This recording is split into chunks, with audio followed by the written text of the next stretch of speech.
So they had to reject a unit 3 times before they moved back. So I think a sizable number have moved back. I don't remember what the numbers were, but they were all given the opportunity to move back. Well, this is not that big, No. so you ain't pushing nobody somewhere else. I don't think so. You know, this is, okay. I don't think it's not nearly Okay. the same It's issue. not on the same level. Okay. Now, are you gonna do reusable of some of the material like you did in Chicago? Like you say, like the artist apartments.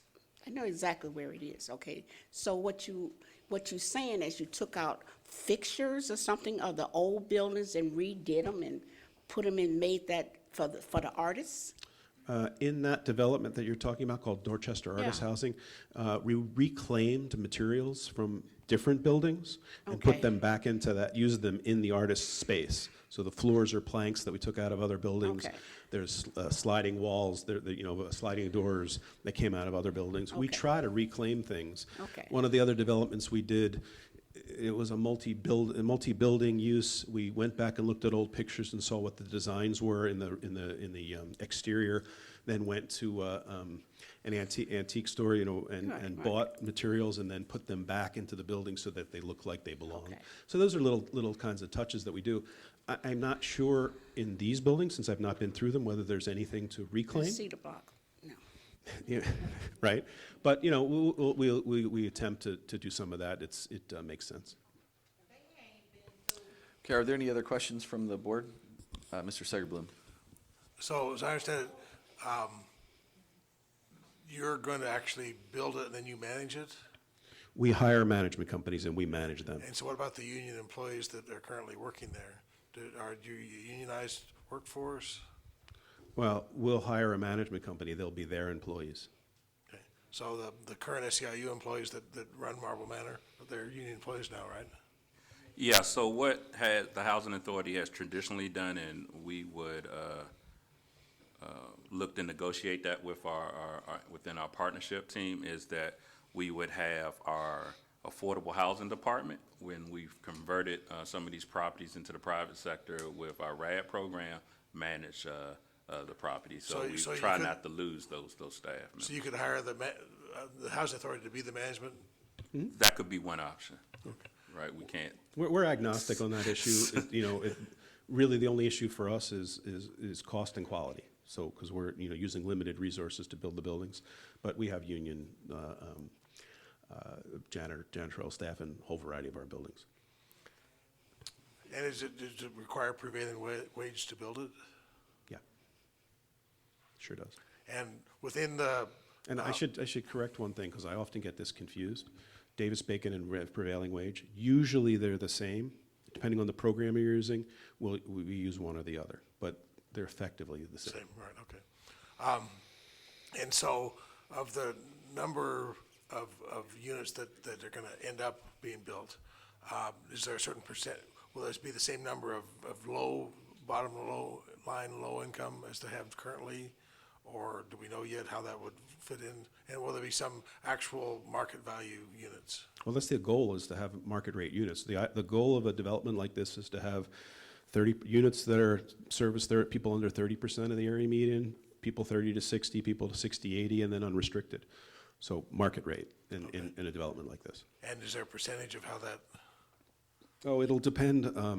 It'll be different what the long-term goal is and what the short-term goals are.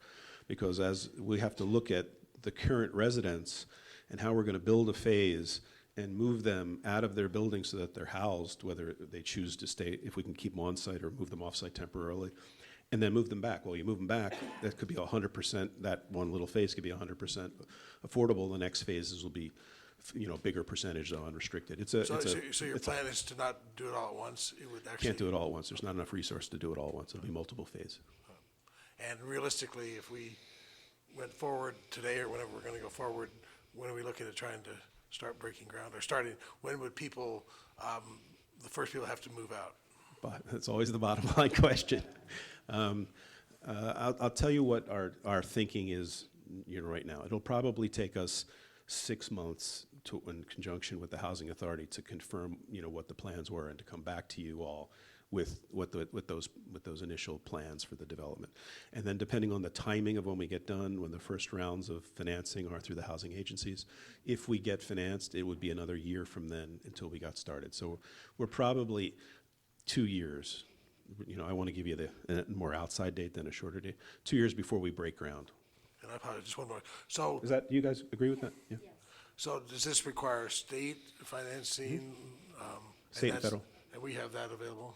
Yes, through the Nevada Housing Division. Okay. You compete for that. Thank you. Commissioner Hooks. Yes, my question was about the solar energy initiative. What's the plan for that, for this particular project? Do you guys want to take it? I mean, I don't know that we have a specific plan at this point in time because it's, is this on? Oh, yeah, sorry.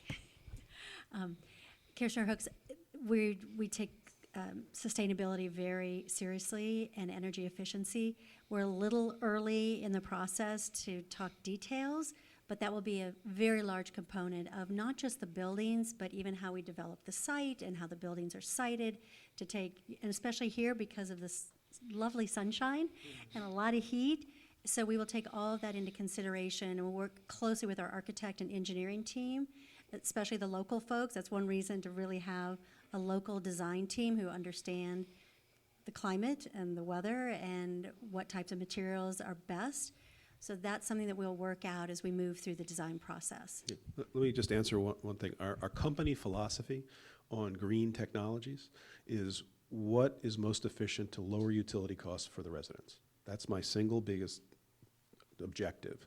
And some people say don't bring things in from, you know, India or somewhere else, and because it's the travel costs and whatnot. But ultimately, we look at this first and foremost: can we lower the cost for residents at a reasonable cost, since dollars are limited? So if you're looking at it and saying, can I build the unit, or do I? And if I try to put solar in it, I can't build the unit. Well, there's a balancing act. But we were the first company to use geothermal in Chicago in multifamily affordable housing projects. We've used solar thermal, wind turbines, any kind of technology that we can put on the project. And so we'll commit to you that we'll do the best we can to do that. Commissioner Diaz. Thank you, Mr. Chair. And knowing that what's going to come first is that community piece, I wanted to hear more details about what are your standards for community engagement? Because for me, sometimes, being on the city council, we'll have items in the planning commission and maybe 3 people show up or 7 people show up. That's not enough community input. So I wanted to hear more about what are your community involvement standards? How many meetings are you going to be slating? How far in advance do people know about your meetings? Do you offer it at different times? We're a 24/7 kind of town, so you can't assume that all of us are 9 to 5. So could you just expand and really get our awareness of where we're heading in the next 90 or days, upon approval by this commission, the community piece? I really want to know what the work looks like. Sure. So I absolutely agree, and we've seen that all over the country. If you want to have robust community engagement, you have to offer it at different times, different formats. You have working parents oftentimes. So I don't know that there is one solid answer to that. I think that becomes a collaborative process where we will work with the staff and with the resident leadership and find out what works here. Okay, well, we'll work with, I think we might have a resident leader. So we'll work with the local context. One of the things, I'll give you some examples though. So I'm working on a project in Norfolk where there is an advisory committee of stakeholders, which includes some of the residents and some of the resident leaders, and they have every third Tuesday evening, they have a meeting, and everybody knows the third Tuesday of every month from 6 p.m. to 7:30, it's at one of the local churches. They serve dinner, so you can come, you can bring your kids, and everything that's going on in the project is going to be talked about at that meeting. That works for them. A project we're working on in Grand Rapids, we had community meetings, a series of them advertised. You guys know this. It's very, very important to let people know very far in advance, but we would do, this was one of the, I learned a new term, a dotmocracy, you know, democracy with dots, right? So we put up different pictures of different ideas of what could be developed there, and people would come in and they'd put a green dot next to what they like and a red dot next to what they didn't like. But we did that in the evening, and we did it with food trucks outside where people could come and, you know, participate.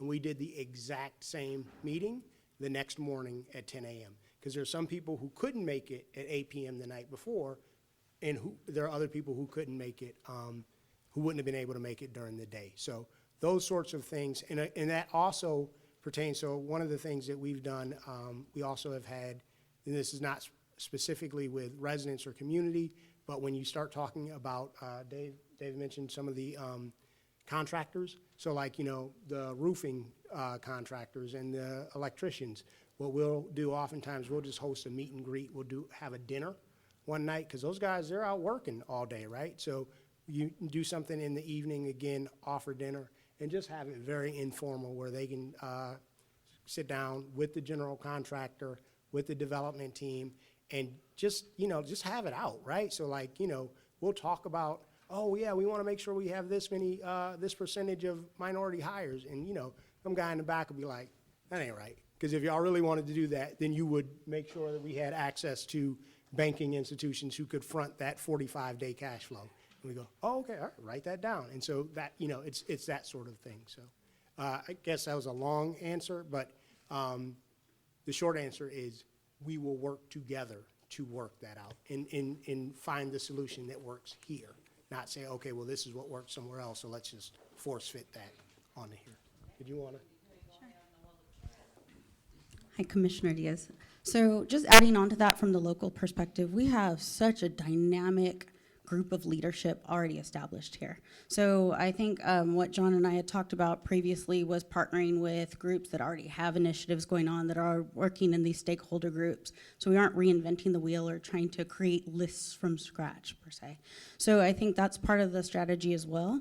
But I think we're at the point right now where we're just putting together a plan, and we know that we need to do that in conjunction with the authority as well as the community, and then kind of present that and make sure that everybody's on board. So I think from my standpoint, my job is to give direction about the local climate, the local activities, the local leadership back to Brinshaw and John, who's done this throughout, you know, nationally, and try and find out where those things meld and where it doesn't really work here. And then find out what that balance is and make the presentation to this body to make sure that we're all in alignment. So my goal is to do right by the community. So I really hope that I can liaise between all the groups and find out what that looks like. Knowing what all of those are right now today, I think it's day one for us. So it's going to be a lot of communication. One of the things that we've done over the last few months is had representatives here attending all the public meetings so that we could actually field the concerns and hear the process. So we're well aware that there are places where communication can be increased and places where there's concerns. Sometimes misinformation can move quickly if nobody is providing it. And I think today's the day that we can move forward from where we actually have a solid starting place and start to communicate more broadly. So I think my commitment to this team is to try and act as that really strong communication piece between teams and make sure that people are informed. And one of the things that Maisha and I did talk about, even just as early as this morning over breakfast, whenever you all are ready, we're ready. We're ready to get started. We're ready to sit down with you all, talk through the initial plan of who are the folks that we should sit down with immediately, start having those conversations. We're ready to go whenever you all are. I can book my ticket back out here as soon as possible. All right, thank you so much, and thank you for answering our questions. We've had you standing for a long time. Hopefully you have comfy shoes on, because now we'd like to open a public forum and invite folks from the audience if they'd like to step forward. If they have a question or a comment, if we can keep it relative. Because what we're doing here, again, Maisha said it just a moment ago, this is literally day one, step one. Potentially, we're considering a memorandum of understanding that would precede establishing a formal development agreement. And so this is really the ground floor, if you will. And so just keep in mind that that's where we are in terms of the process. Beatrice Turner. I want to say to John, that's your name, you know, yeah, you did your little research, but when it comes to the school district and it comes to our community, Ward 5 community, and Ward 3, they don't give a damn about our kids, okay? That's why the schools are like it is over there, okay? Because I'm in the process of right now hiring an attorney to sue the school district. That's first of all. And I want to say to them, when y'all come to the community, you got to come to the community. You can't go to no outside people talking about they work over here. You got to come to the community, and you got to hear from the community what they want. Because I got an invested interest in Marble Manor, because my mother's home is directly across the street, and my 2 sons live in it. So I have an invested interest, and I've been in the community all my life. So y'all gonna have to have meetings, tell us, show us how it's gonna look, or what we want or what we don't want. So y'all need to understand that, and long as the Lord keep breath in my body, you will see me. And I speak wherever I want to speak at, and don't give a damn who don't like it. Anyone else like to speak relative to this agenda item? Phyllis Carpenter, what am I, I'm 5200 Alpine. Okay, so I want to say, what happened to the 80 Guy Center? The resident councils raised that money to make that building. Why isn't that included in their plan? Also, what else? There's much, much more. Let me just take a breath because I'm not feeling well, so give me just a second. Also,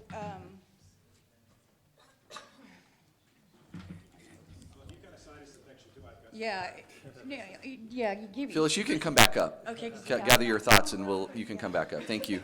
Hello, sir. Good afternoon, Mr. Chairman, members of the board. My name is Mel Greene. I'm one of the principal at Kme Architects, and we're excited about the project. My concern is the local participation.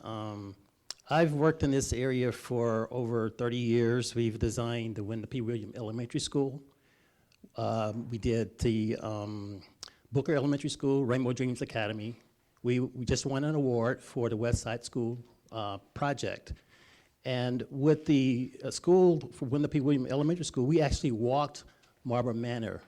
We did not rely on just notices. We actually walked and talked to each individual homeowner that was there at the time. So I say all this to say that you need an architect that is sensitive to the community, that shops in the community, knows about the community to be a part of this project. Thank you. Thank you, Mr. Greene. Hi, my name is Chandra Armstrong. I live right near Marble Manor. I am very, very excited to see that there is a real effort to engage community in the development of this plan. I was one of the folks who sat on the 100 plan and went to some of the community meetings, and my concern is that we are consistent with the 100 plan, that it is respectful to the history of our community, that the housing that is developed there does not in any way negatively affect those who live directly across the street, and also doesn't negatively affect those that are in the neighborhoods to both sides. Height is an issue. I'm glad to see that you all are looking to keep this as an R4 so that the height of the buildings are not completely overshadowing. I will be interested to engage in the process of community meetings to talk about placement. I don't think that we need to have buildings like you see in many metropolitan and urban cities that are right up to the sidewalk because we don't want it to be closed in.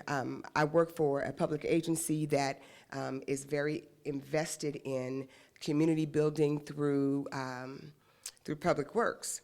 And so one of the big moves for our community and for this whole valley is complete streets And I would encourage you all to make some contacts in the community and with the folks who run those things. Complete streets are important. We need to make sure that we have sidewalks that are wide enough for people to walk and engage, bike lanes that are safe for our children so that they can traverse to and from school in a safe manner. We don't need people driving 45 miles an hour in front of housing.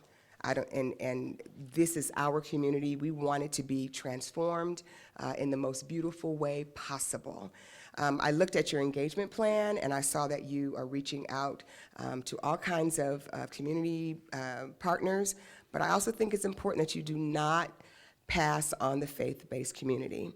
Most of the land, or a large piece of the land that is to the north of this project, is owned by churches and houses of worship. They have a huge impact in our community.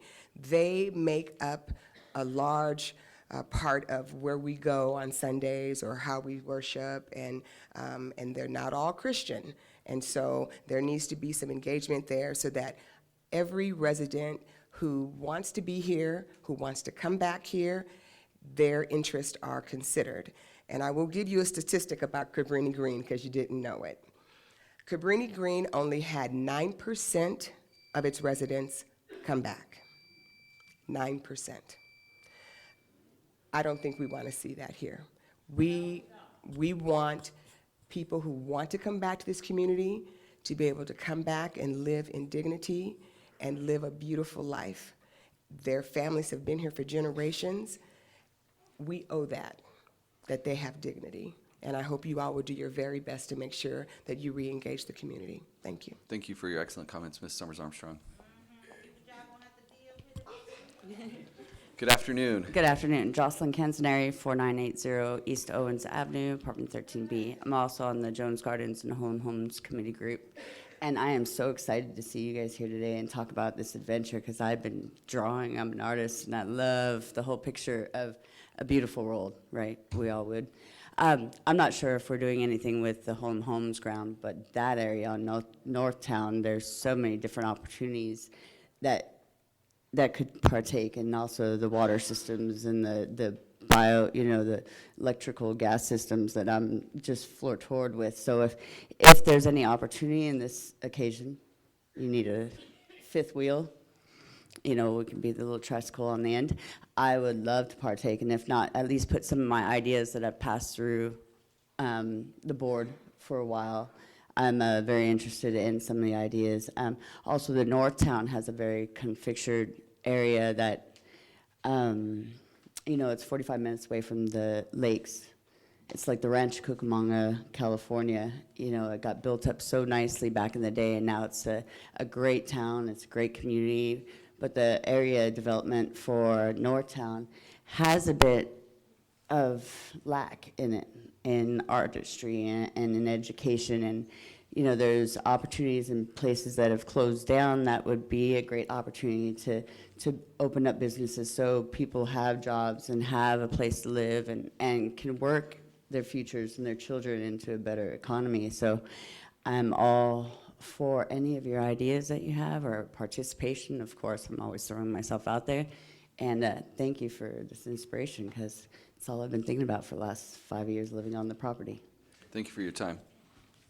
Any others like to come during this public forum? Okay, so now I know what I was going to say. All right. Okay, so when Jerry and I when we came and we asked for Jerry to be appointed to our board, we had a whole little plan there. We wanted a 4-story building. We wanted a daycare on the bottom.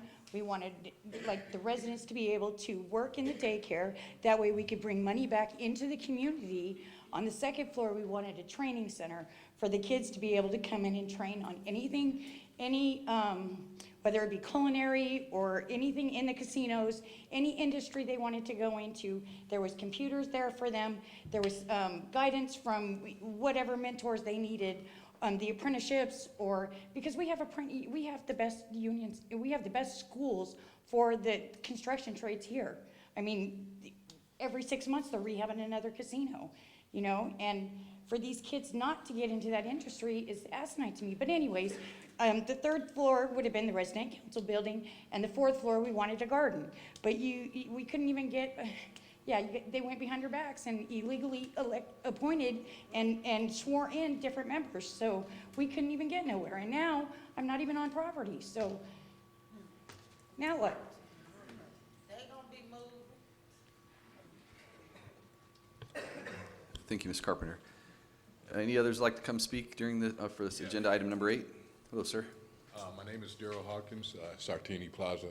My question is, I have a nephew who made some mistakes, and I don't know exactly how it works. I'm kind of a layman at it. And you guys say you implement some contractors with the jobs and stuff. Mr. pointed that out. I don't know. I mean, I understand about the laws and regulations that you have to abide by, but I was just wondering, you know, if somebody was to apply for it, is it when you apply, you say, hey, I got a felony, so I'm out. You just kick them to the curb like that, or, I mean, it's kind of sounded like that to me, that you have to abide by what you're doing. Because they are, like they're saying, some people make mistakes, they're good people, but, and they deserve a second chance. I just don't know how it works. Is that the way it goes? I think they were referencing residents in the community, if I'm not mistaken. Okay. You're talking about folks for employment opportunities to help Well, build he's a and rebuild? resident out here, he lives Okay. out here, I'm not exactly A sure. but resident within public housing and/or housing that receives subsidy from the federal government. No, There are he some doesn't. requirements relative to that, but in terms of entering the job workforce, there are great opportunities. We're trying to break those barriers down within our community for folks that are reentering. People make mistakes, and that shouldn't be a barrier Yeah, that that's what I plagues was you for saying. your entire I mean, life. it's like you So fill out an application and you read that word on there, and then Certainly. all of a sudden. and that's you're being outside. worked on a continual That's all I basis, and wanted that's to the know. right thing to do. And I absolutely. understand your situation too, so, I mean, great. just, you know, there are some good people out there. I agree with you fully. Thank you, Mr. Hawkins. Appreciate that. All right, we'll go ahead and close the public comment on this item number 8. So basically what we have before us, folks, is, our board members, is a proposal to enter into a memorandum of understanding with Brinshaw, giving our executive director the authorization to enter into this agreement as a precursor to potentially having a master development agreement with this entity. Are there any additional questions? If not, I would entertain a motion relative to this action. Mr. Chairman, Mr. Shaw, yes, sir. I'd like to make that motion to move forward with that, but I would like to add a couple of conditions to that. Okay. One is that we include in the memorandum of understanding that the Housing Authority would hire an owner's rep to represent our interests as this proceeds, to make sure that we do appropriate value engineering and that we protect the interests of our residents, and that we do everything we can to engage the local community. I'd also like to add a condition that we meet the guidelines of the 100 plan, and that we make sure we have complete streets in the development agreement. Before we do that, Mr. Weekly, did you have something you'd like to add to the proposed motion or another comment?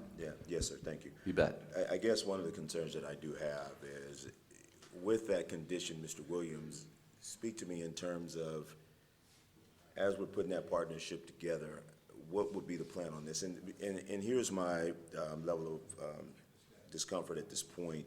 I just really got briefed on this particular issue here, or not issue, but this item. I'm excited about it. I think Brimstone did a great job with their presentation here today, but from my understanding, some board members are a little bit more advanced on this item than where I am at this point today. As we talk about the owner's rep, financially, where are we, and are we in a position to make that happen, and how long does that take as it relates to getting with Brimstone to work out those terms and agreements? Talk to me about that. Because see, again, these are all new conversations for me. You and I just briefed on this yesterday, and I just actually went through my packet last night, so. No, that's fair. Number one, I think it would, as Brinshaw said, take us a few months to come back to the board with a more concrete master developer agreement on that aspect. We do have the funds, if necessary, to enter into a owner representative agreement. We have worked with a consultant team before in that capacity on some of our RAD deals, so we could enter into that agreement, and we're in a financial position to do so. And then I guess the question that I would also have is, talking about this development agreement, when do we expect for this to come back before this board for ratification or any type of milestones that have been accomplished? I would say in a few months. I would like to come back to the board no later than May. I would like to shoot for April board meeting, but no later than our May board meeting with a concrete master developer agreement. I appreciate that. For me, I appreciate, and Mr. Britt, I appreciate the presentation today from your team. I think y'all did a great job, but again, I just got my packet and I'm a little concerned about that, but at any rate, I had to sit up last night and do the best I can to get myself up to speed to try and make a great informed decision. As of yesterday, I appreciate Mr. Williams taking the time to come and talk to me on yesterday. I was kind of at a no yesterday because I didn't know enough, but I'm at a abstaining today. So Mr. Black, I'm going to abstain on the vote because I'm just not 100% up to speed. I'm excited about the project. I think if it's done right and it's in alignment with the 100 plan and the community engagement is everything that you said it would be, Mr. Britt, and the residents not be blown off and residents will have an opportunity to be engaged and understand the timeline and as the lady pointed out, be able to see, because we're visual people, we want to see pretty pictures.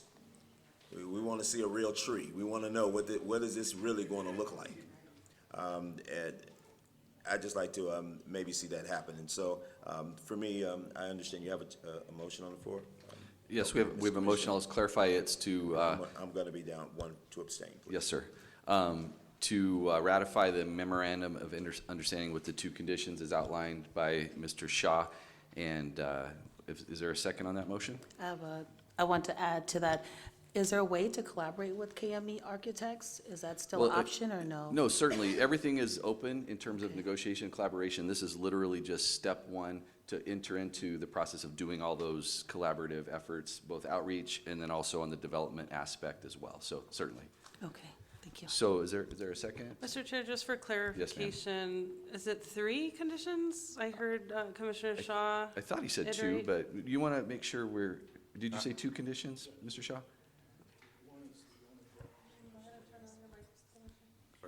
One is the owner's rep, the other one is to meet the guidelines of the 100 plan to include the complete streets. Okay, excellent. Okay. Is there a second?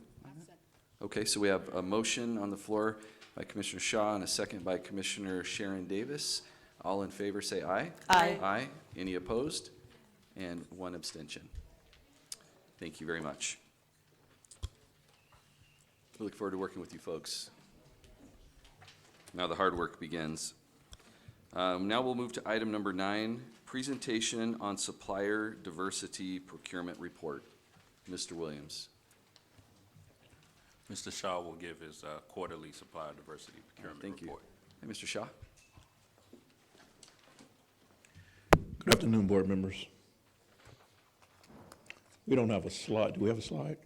We don't have a slide, but it's in your packet. I think the request from the board meeting a few months ago was to add the quarterly comparison as well as to see the annual contracts that are part of the diversity report. And so that last page of your diversity report shows the fourth quarter of FY19 compared to the first quarter of FY20. And as I stated at the bottom of the spreadsheet, the huge variance is based on end-of-year projects that we had in the fourth quarter of FY19 versus the first quarter of FY20. And so the next report will be due in 3 months, and then we'll do a comparison of the first quarter versus the second quarter. Any questions? Can you give some highlights of any of the changes that they had questions prior to, which stood out?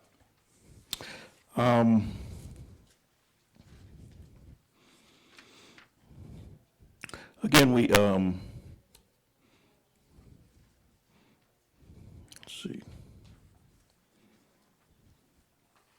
It's hard to say, because we have a lot of volume in the fourth quarter of FY19.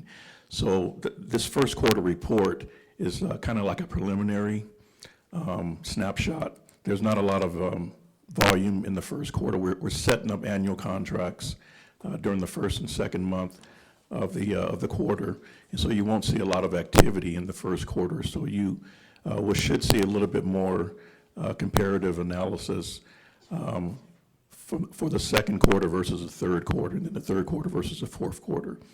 It's just kind of too early to tell because we're only in the first quarter.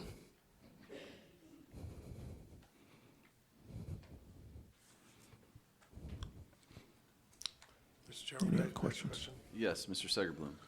So looking at the first page, I'm sorry, page 3, where it says total of all areas, Hispanics only got 6%, is that what I'm looking at? And women only got 2%? Yes. Are those numbers what you're hoping to increase, or? We definitely want to increase those numbers, and as we move through the fiscal year, we will be looking at trying to increase those numbers. Our annual technical assistance workshop for the authority will be in April, and I believe April 23rd. We didn't want to do it in March because there's another local workshop, vendor workshop fair, and so we didn't want to collaborate with that. So we're going to push our event to end of April. I'm sorry. We'll come in and do a technical assistance presentation, as well as how to do business with SNRHA. How are folks made aware of that workshop opportunity? Obviously there is an existing body of entities that have worked with us or have expressed interest. How do we expand that to? We're going to advertise through the newspaper, advertise through the local chambers, advertise through the county, the city, as well as we're going to use our online bidding software platform to advertise to about 1,500 vendors to come and take part in the workshop.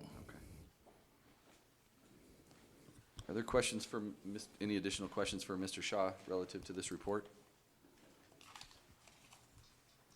Okay. All right. Thank you. Thank you very much.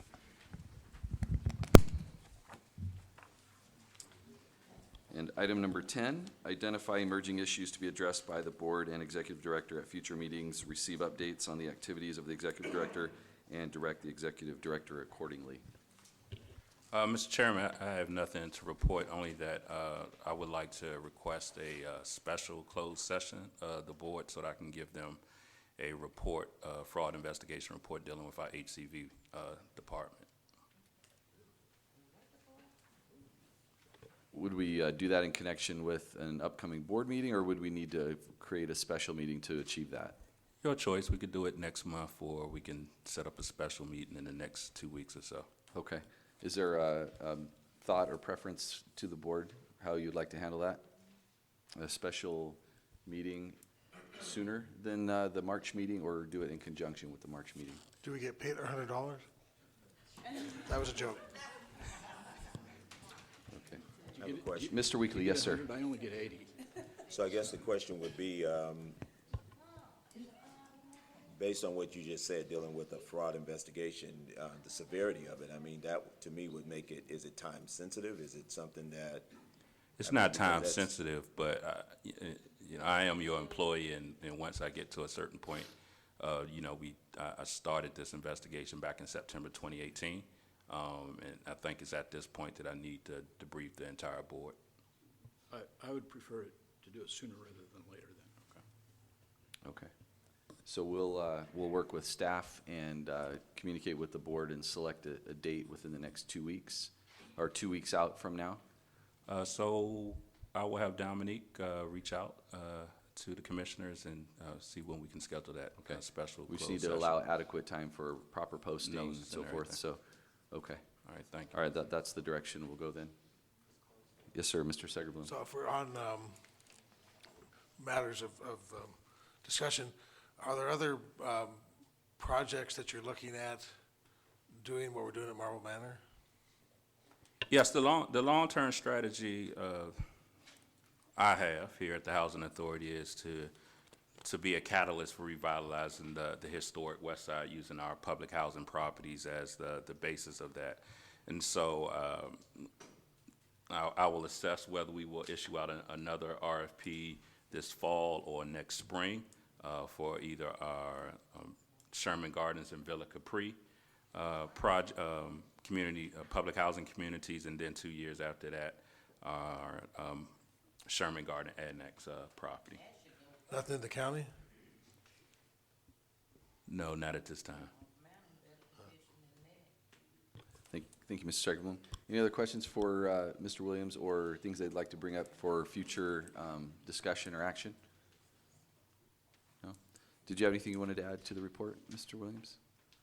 Well, I guess what I would say is, and to give more clarification to Commissioner Sigerboom, is that we're looking at the properties that we feel have severe distress issues in maintenance and management, and also can give a twofold purpose of revitalizing the communities. There are a couple of vacant lands that we own.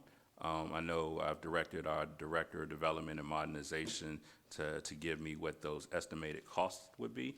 That would be like Ernie Cragen area and then another site.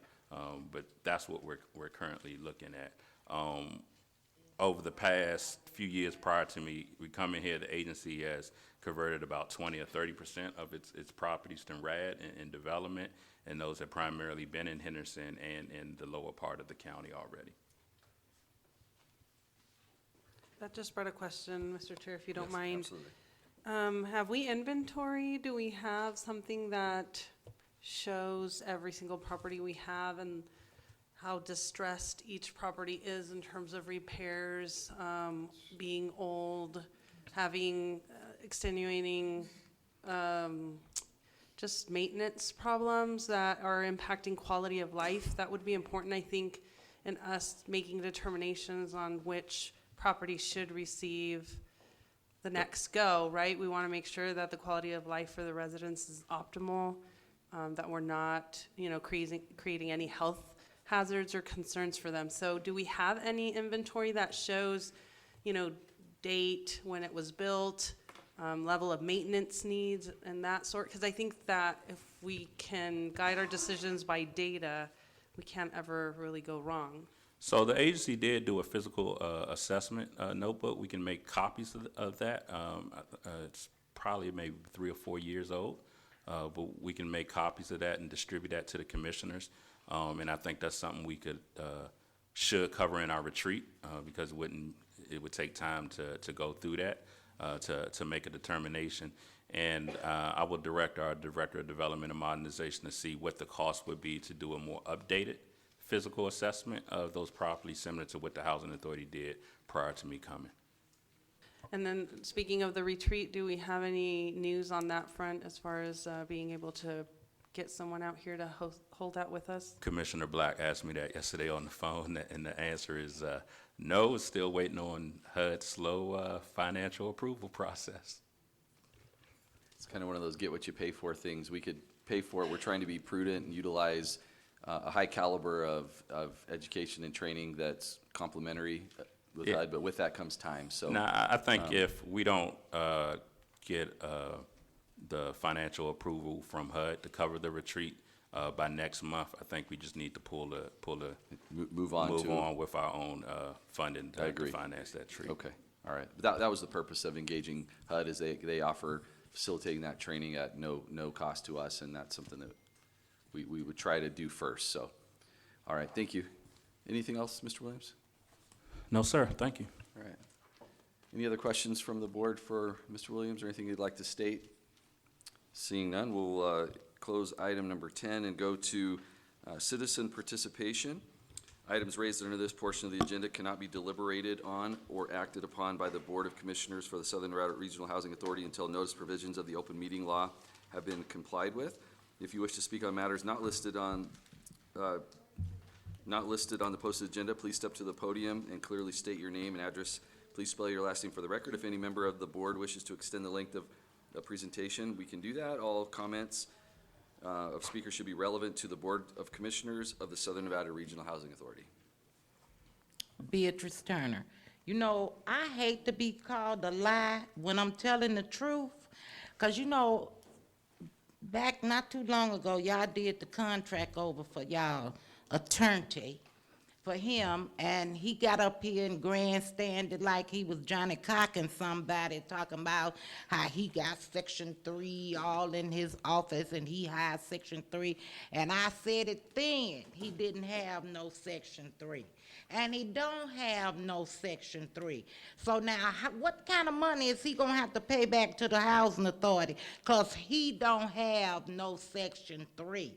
And y'all beat around the bush, play around it, because you know, and y'all don't say nothing or do nothing. But you know what? I'm gonna tell y'all something. The skeleton's gonna come out. Believe that. They gonna come soon. Skeletons gonna start falling from the ceiling at this Housing Authority. Because y'all know what? For y'all to sit here and supposed to look after the best interests of the Housing Authority and these residents? No, and you know what, Misha? Out of all due respect to you, you know, you need to do us a favor and put somebody there that's gonna be there. And as for North Las Vegas not having a commissioner sitting there, that's not right. And how long she been gone and she haven't been replaced yet with a resident? And don't look like y'all making no effort to try to replace her. Because they got residents in North Las Vegas that they can replace her with. And she ain't being replaced? No. Your next month meeting, that needs to happen. We need another resident sitting there for North Las Vegas. Now, see, can y'all make that happen?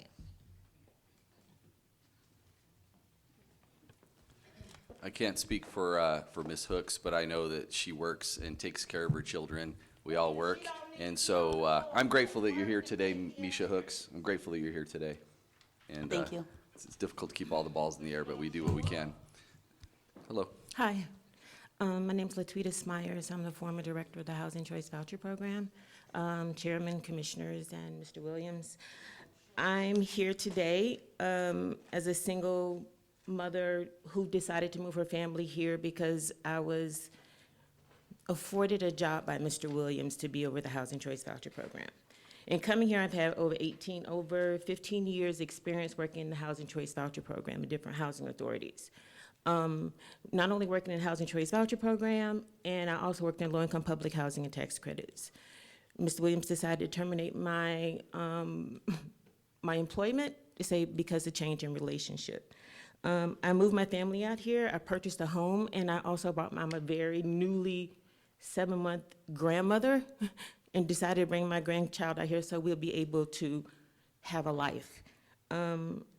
Unfairly, I was disciplined from discussing. I'm assuming that's the part I'm not sure why I was terminated. He hasn't given a true reason. He just said change in relationship.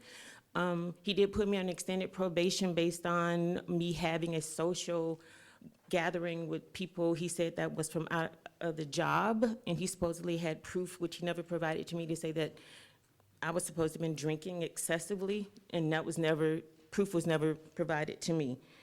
So therefore, he unfairly categorized me and stated that I'm assuming that there was some change in the relationship, I'm assuming based on that. I've been treated differently than the persons that he has had relationships with since he's been here, and I know I've only been here for 8 months, well, 6 months. I feel like in some ways that I have been discriminated against because the young lady who is of a different ethnicity or decided that she wanted a resignation. I asked him to move forward with the resignation. Then he said, okay. He asked why was she resigning. Now all of a sudden I hear that she's back at work. So I'm kind of unclear. I've asked him for the whole 6 months, how was my job performance? I provided him with a dashboard report. I provided him with the systems that he wanted to put in place to make the specialized teams. I provided him with a landlord briefing that they hadn't had in 10 years, where people had been coming every month to talk about how to work through the bureaucratic process. All the teams were running smoothly. I also wanted to bring in paperless. So from what I'm understanding, they're going back to the old way and doing case management, and they're not having the paperless system. Even before I got here, a couple of months, we asked to put the paperless system into the budget so we can make sure at the presentation, I send an assessment out so we can actually do it. So I'm just kind of unclear why it is that he decided to fire me. I did reach out to Mr. Weekly. He didn't want to return my call, which I understand because he's a person on the board. I'm just kind of baffled. The things that he did ask me, I did do. On several different occasions, I asked, how my job performance was. He said, oh, your job performance is fine. So then all of a sudden I get a termination. So when I first got here, my very first day to the board, he was sitting up here before the board and his particular contract was being questioned. Not only that, I've had staff on a regular basis where I've constantly, here will you say something about being public servants to the participants, but yet and still here I am standing before you with staff who we constantly work hard and get the things and do the best we can for the public. So I'm a little taken back considering now I don't have a job and I have a house and I have my family here. But you have your clients come in here, our clients come here and complain about how it is to be hard and work and be single and be African American, and then all of a sudden, I'm gonna be standing back here trying to find a place where I can stay, keep, and provide for my family. So I'm just a little taken back. Thank you. Thank you. Mr. Chairman? Yes, sir. Just real quick, and Mr. Weekly, yes, with sir. all due respect to the lady that spoke, yeah, I know I did not return the phone call, and I think the message that I said to you is please call the chairman. As you can see, I get my board packets like a day or two before the meeting, so he needs to be responding to you all's calls, not me. Thank you. Yes, ma'am. Hi. Hi. My name is Lisa Curtis. I applied for public housing in 1992. I was very young then, and I was working as a nurse. I had 2 kids that were small. My public housing first was applied for in Los Angeles because that's where I'm born. Because I didn't get Section 8 and I didn't get public housing, my family ended up in the street and I became homeless. I became homeless for many years. And when I finally got public housing, it was through Las Vegas, which I appreciate very, very much. I am now a senior, and I keep thinking that God had a reason why he didn't want me to get public housing. Because when I was in college, I used to protest things that were wrong for people to get help and for people to stand and have rights. And I see now that I'm a senior, seniors have no rights anymore. I live at Sartini Plaza. Sartini is falling down. We have black mold. We are not living a quality of life we should. We have a pool room table that should be an exercise room. We have things that should be fixed there immediately. When you come into Sartini Plaza, it's no light there. It's no light because there's mold on top of the ceilings. There's black mold. I mean, people come there, they start coughing, they start sneezing, they get sick. A lot of our residents are passing when they shouldn't be passing because they can't breathe in their apartments. They can't breathe because it's all through the walls. If something's not done to Sartini Plaza immediately, it's going to be a big fallout because a lot of the seniors are getting sick. They're getting sick, and their quality of life since I moved there 3 years ago have gone down dramatically. I've seen people change where they were vibrant, they were walking around. They're bedridden now. And they shouldn't be. They're in their 70s, they're bedridden. I am going to be 65 this year. I don't want to be in Sartini Plaza anymore, but I cannot leave it the way it is. I cannot leave seeing seniors suffering the way they are in our building. I heard people talking about the future and having the kids. When I wanted a future for my kids, I wanted public housing because I couldn't afford the rents in LA, they got too high. And I was like saying, what am I going to do for my family? And when you talk about having visions for kids that's growing up, I have grandkids now. They're my son, which I wanted him to get. Now he has 3 sons. I want my grandsons to have a future. So all I want to say to you, you guys got programs, you got TOP, you got things that will help people move forward. Please continue with these programs that help me get a house, get something for my grandkids, Thank you, because Ms. I do Curtis. not want them to be living like they are in Sartini Plaza. Thank you.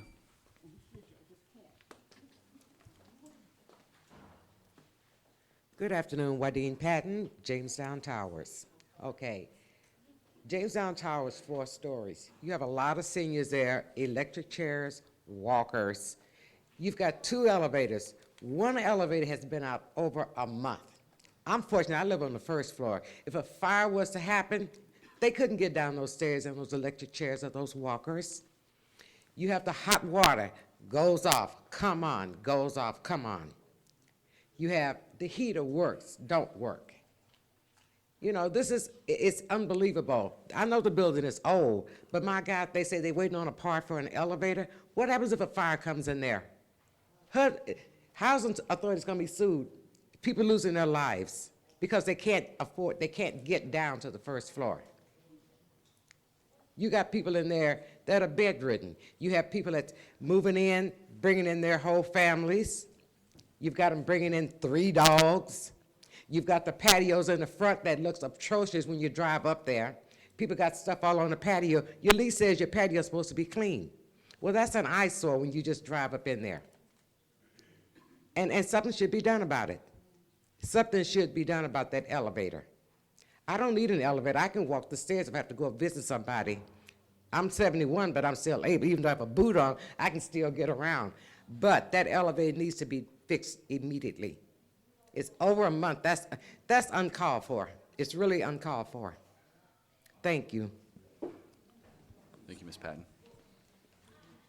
Frankie Jones, Jamestown Tower. I came before you last month regarding a repayment agreement I was forced, and I'll say it that way, to sign regarding my rent. I have done my due diligence. I have went from executive director all the way down. I have left messages, and I was told it would be resolved. The resolution was, I am at fault. I have a rent receipt, which I waited to get, even though records show my rent was paid on the 4th of November, before the deadline. I waited until the 12th to receive a receipt because of new management giving them time to research.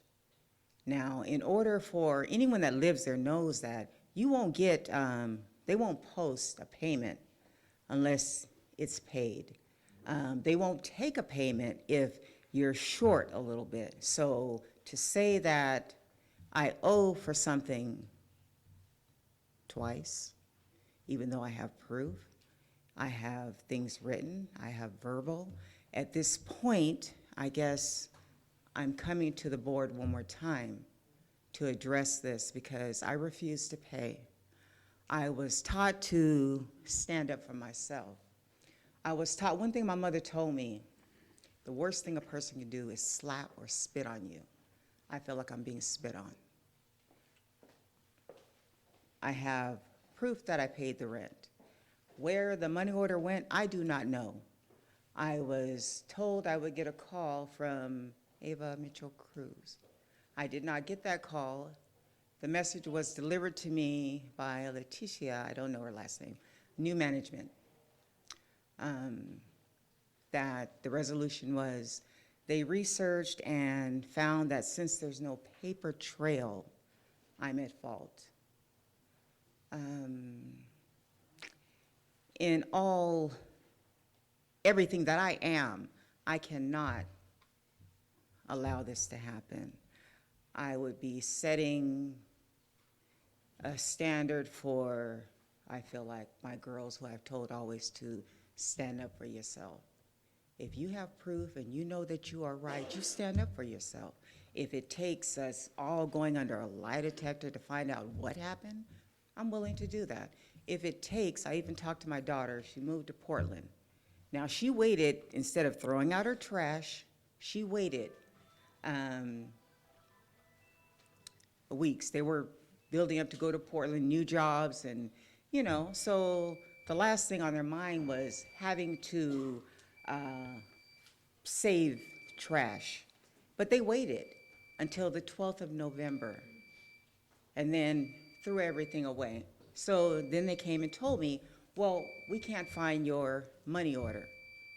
And I'm coming to you once again. I'll wait a week, and then I've been told to, you know, to start legal process. Thank you, Ms. It's Jones. not the money involved so much as it is the principle. Okay. Thank you. Thank you, ma'am. Okay, Phyllis Carpenter. Scott, this is for you because you wasn't here last month.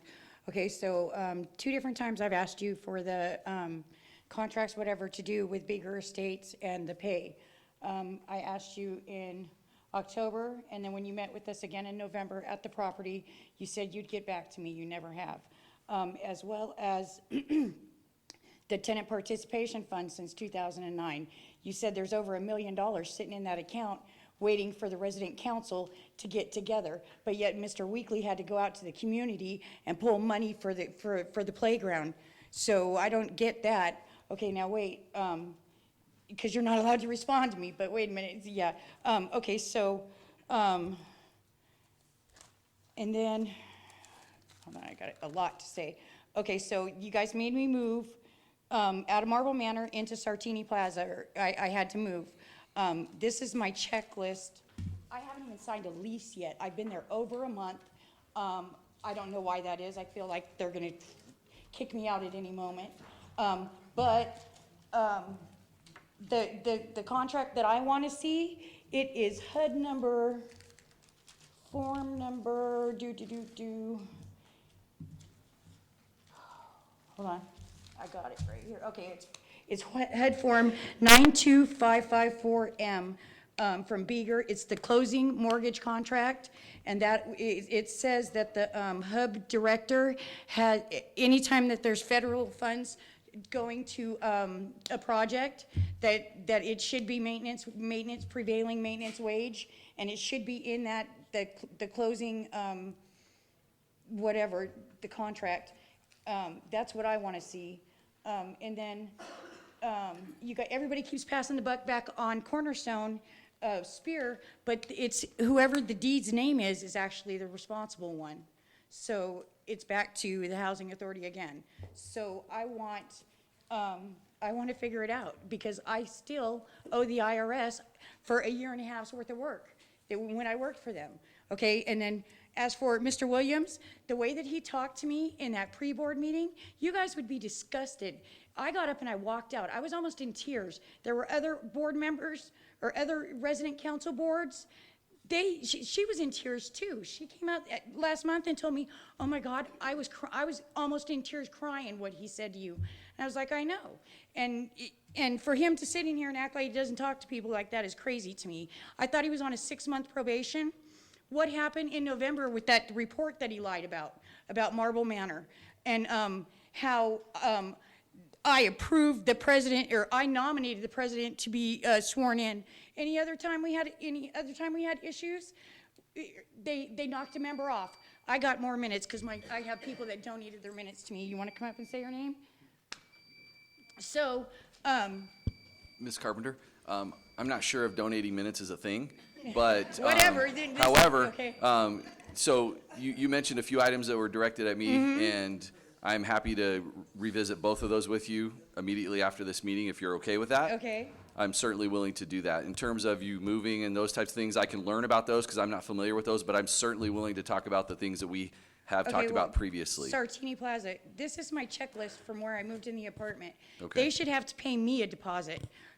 We're gonna visit right after this meeting, I assure you, if you're okay with that. Yeah, but I want it on record. Well, is donating minutes a thing? I don't think it is. Well, Beatrice said it is. Okay. So I believe her. No, I'm happy to talk with you. I mean, if you're willing to stick around. Okay. Okay? Okay. Thank you, Ms. Carpenter.